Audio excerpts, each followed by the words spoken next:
I have the sprinklers finally done. It took 2 days and 5 trips to Home Depot to get that taken care of. So now the next step is I'm building these borders for the trees. I'll put a couple of 4x4s in on a border.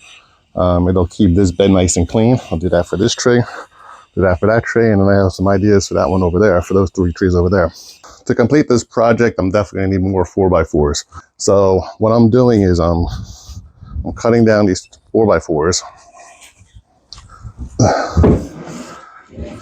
2 of them are gonna be 60 inches long for 5 feet. 2 pieces at 53. That'll give me a nice square look. So this guy's already cut. We have a couple more to take care of.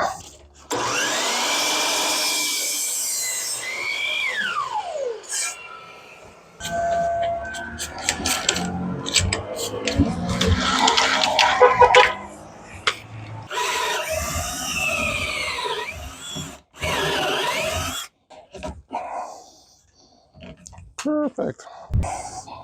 I am freaking stoked by what just happened. All right, so I took this 1/2-inch dowel, and this is all I have left now. So now I have to go to Home Depot. I was trying not to, but look at that. I drilled a 1/2-inch hole through, all the way through the 4x4, and probably about 3 or 4 inches into there. I like how it turned out. It looks more like our forefathers would have done. I still need to get more 4x4s anyway. What I have left is not going to be enough, but which means I'm going to redo the ones in the backyard too. I'm going to take the screws out, at least 2 of these. This was 48 inches. I might get 2 of them. I have the 2 borders done. But before I stain them, I made sure to measure them out, and then using a spade, I cut the sod all the way around the perimeter of the 4x4s. I am definitely happy with my method of using the dowels to assemble the border. If there's any movement in the ground, from the roots of the trees or anything else that might make them move, I am assured that the corners of the borders will stay even. Now that my edging is done, I can disassemble the 4x4s and get them ready for staining. I will be using the same waterproof stain that I used for other projects in the backyard.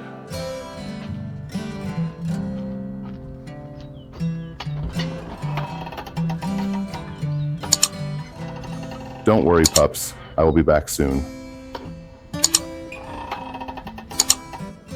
I dug out a trench and tried to get it as level as possible. To also help in the leveling process, I'm using pea gravel.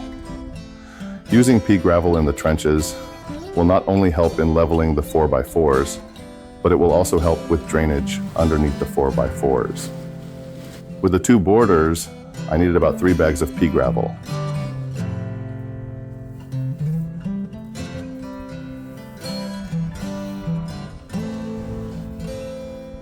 I also made sure to keep as much of the pea gravel in the trenches as possible. With the newly stained 4x4s in place, I checked for level again with my Inkerma dual laser measuring tool. At less than 1 degree from level, I can live with that. I am doing a more in-depth video on this dual laser measurement and level tool. I also have a discount code for the tool in the description. If you are wondering why I dug out so much, there are a couple of reasons. First reason, when you are making any sort of wall, the wall is supposed to be level and not just lay there. So you are supposed to level walls from the lowest point first. Second, I saw a similar concept where the border was even to the ground, and I thought it looked nice, so I wanted to try it. I'm very happy with the way these things turned out. The use of the dowels to keep the corners even and square was a great idea.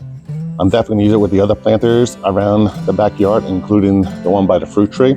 Here's the prototype for my octagon-shaped planter.